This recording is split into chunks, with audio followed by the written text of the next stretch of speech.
Okay, folks, welcome. If you recall, the last program we did a piece with Bill George and Jake Burridge on rum running here in Ipswich during Prohibition.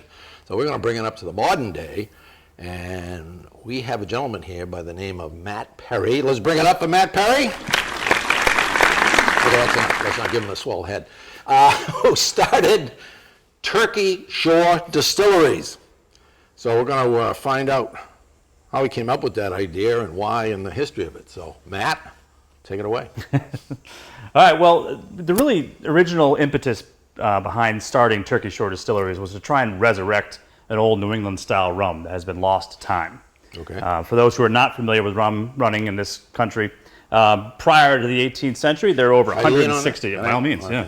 There were over 160 rum distilleries in New England. What? We actually outproduced the Caribbean for about a 50-year period in terms of total gallonage. Smokes. Every coastal town generally had at least one, in some cases many.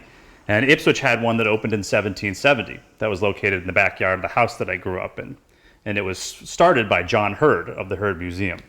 My parents' house is the Hurd Lakeman House, and it was built in 1775 or around then. And it was built by John Hurd of Ipswich fame. Okay. He was a housewright before he became a shipping magnate. He built houses, and he also bought into the distillery in 1770, which was in the backyard of that house.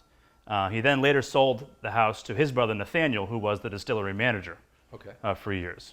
So we really set out to try and recreate that old colonial-style New England rum that really disappeared from the American palate probably by the mid-19th century. What's the when you say New England rum? What makes that?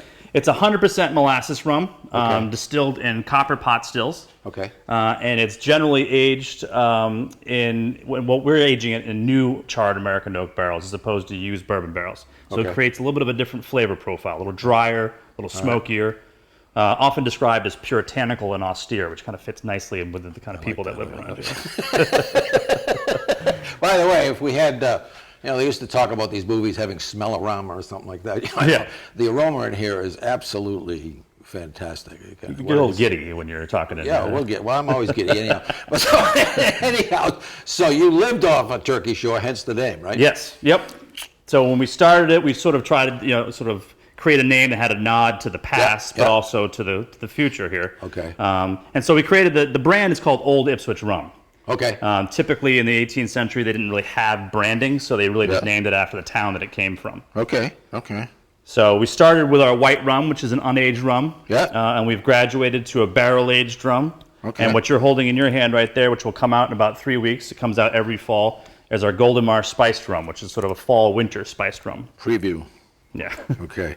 Now, you might not remember this, but Evan, who works here, we did a rum tasting a year or so ago. There's a guy in Ipswich called Joe Carlin who wrote the World History of Cocktails. Over at the Hart House Museum? Yeah, we did. House Museum. Yeah, I'm still taking flack from my wife because we had 4 drinks. So you guys are legends over there now.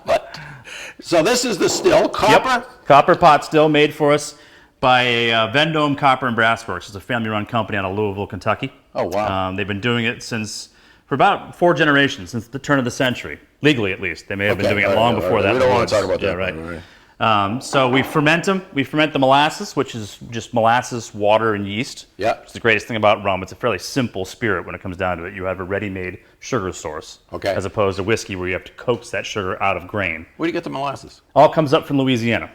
Okay. So from Louisiana through the port of Baltimore, and they truck it up here. Okay. You know about the Great Molasses Flood in? Yes, in fact, we had our own little mini one here when we first opened up. This big tank over here is our molasses tank. And we were filling it with 2,400 gallons of molasses, and the pipe burst. Wow. And about 50 gallons came flowing out onto the floor, and it pretty much got stuck to everything, sort of the visor of my car, my dog's head. It just sort of stuck to everything. I mentioned that the Great Molasses was 1919? 1919. 1919.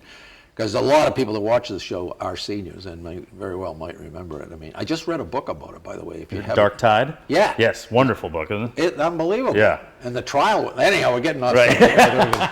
So, all right, so it's distilled here, right? It's fermented here. So we ferment it into what's basically a molasses beer or a wort. All right. It tastes awful when it's fermented. Okay. All right. So the beauty is we want to distill off the alcohol that we created in that fermentation. Okay. So we'll pump it into the still. We'll heat up the still, And the basic science in distillation is quite simple. Alcohol evaporates at a lower temperature than water. Okay. So as long as we keep this pot below 212 degrees, which is the boiling point of water, Yeah. we're evaporating off alcohol, leaving water behind. Okay. So it goes in as like an 8% molasses beer, Yeah. and by the time we're done with it, it comes off as an 80% rum. So 160 Okay. proof, and we'll blend it down to 80 proof in order not to kill our customers, which is Why don't you tell kind the of key. folks a little bit what proof is versus, I mean, how did the term proof come? Before they had hydrometers, which is how we measure proof now. Okay. They basically would do a mixture of alcohol and gunpowder, and if it exploded, it was proof that it was not watered down too much. Okay. Typically, something that you would do, on a ship, right. since the sailors never really trusted the captain to fully give them their grog rations properly. So. You remember how Puss's rum was the rum of the British Navy? Mm-hmm. Yep. And they finally, up until relatively modern times, they would give a So I dram think or whatever. 1970, I think, was what they call Black Tot Day, which is when they did away with the grog ration. Well, the thing I was thinking of, can you imagine the young salesman who, goes to work for Puss's and the boss says, we're going to give you the British Navy account, okay? We've had it, for 260 years. The poor guy goes out and, what? He has to come back and say, I lost the account. You idiot. Yeah, I think as soon as nuclear warheads came along, they didn't want guys sucking down rum. They thought it was a bad idea. Okay, so goes in here, comes out. What are the barrels behind here? What's that? So the barrels behind, I don't know if you can see those, but they are actually purely aesthetic. So they're covering up modern components that are inside them. Okay. But two things, the reason we did that, one was that it looks very historically accurate to how they would have used barrels in the past. So Okay. in order to get those alcoholic vapors to come back into a liquid, Yeah. you have to cool it down. Okay. So they would have a copper coil running down through a big barrel full of cold water. Yeah. And then the rum would come pouring out on the other side. Oh, wow. So we did it to make it look more historic, one. Okay. But two, we actually fell in love with the story behind the barrels. They're old sherry butts from Spain. When they were done, butt is sort of 120 gallon. It's much bigger, so a typical bourbon barrel is 53 gallons. Okay. So these are much bigger. So when they were done aging sherry, they went off to Macallan whiskey in Scotland. And when they were done aging scotch, they went to Sam Adams for the Utopia beer. When they were done with Sam Adams, they went to Ipswich Ale for the 375th anniversary ales they did some years back. Yeah. And so they're probably 50 or 60-year-old barrels that have run their course. So we just took them off their hands, shipped them down to Louisville where they built the components inside them, and we sort of gave them a new life. Huh. So, okay, and you're selling it, you bottle it then, and Yep. So we bottle it, and depending on what kind of style we want to make. So everything basically comes out as a white rum. okay. And then what we want to do with it from there, depending on what we want to make it, just keep it a white rum, or do we want to barrel age it, or do we want to spice it? Okay. And so everything kind of has the same base. It just then gets treated differently after distillation. So we also have we had a darker rum there at the Hart House. Right? That was probably the tavern rum, which is our barrel aged rum. Okay. That's green label. Yeah. So it spends 2 years in these barrels. Really? Yep. Sort of marinating and Yeah. it's softening, but also pulling flavors out of the oak. Wow. And one of the unique things about New England rums that you don't get in the Caribbean, which is part of the reason why we get such different flavor profiles, is that in the Caribbean it's just hot all the time. So the pressures will push that rum into that wood and basically age it much quicker. Okay. Here in New England, we obviously have, as we've seen this year, a great influx of temperatures, hot, cold, Yeah. humid, dry. So that creates a lot of movement in and out of that barrel. Okay. And that pulls different flavors in and out of the wood every single time it shrinks, Wow. contracts, and then Right. expands. So all of it is aged for a couple of years? Or No, just the white rum is not aged. Okay. So the white rum comes off the still, we'll blend it down, we'll run it through a Alright. filter, Okay. and bottle it right there. And the white rum's really designed to be a cocktail mixer, a little bit more neutral. Okay. Still has some wonderful character to Yeah. it, but not designed to be overwhelming so that it can really play very nicely with different cocktails. Okay. The barrel aged rum will have a strong oak note, some really strong toffee and butterscotch flavors, great for sipping, but maybe not great if you're looking to put it into a lighter summertime cocktail. How about making a heavier cocktail, dark and stormy? Dark and Stormy is perfect for that. Right, Yeah. okay, there we go. Old That's fashions, a sales- Manhattans, it works really well with Yeah. those. And then we do the spice rums really to kind of fill in those gaps. So Okay. this particular spice rum, which again we release in a couple of weeks, is a blend of the aged and unaged rums, and then we Okay. add cinnamon, nutmeg, clove, allspice, vanilla bean, and orange peel to it. Oh, my. So really kind of the baking spices that are very evocative of the colder weather.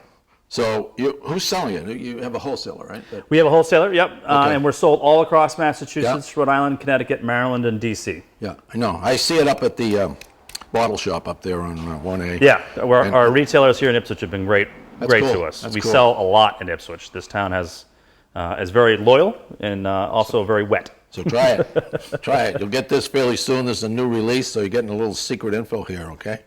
But I thank you. Oh, many thanks. This is a nice, Appreciate you stopping you're by. going to sell some, what do they call it? Merch? Some merch, yeah. That's the goal. When we do move eventually, the goal is actually have a cocktail bar, so you can come sit down and have a full cocktail. You can buy a bottle, you can buy a T-shirt, you can take a tour. People love those. I mean, look, the people can't see one of our camera people here, but he's got a horse saloon. I don't know, but anyhow. So he's underage, isn't he? I don't know. No, he's shaking his head. But he'll grow into it. You got to start him young, right? Thank you very much. Thank you. Appreciate it. All right. Try it.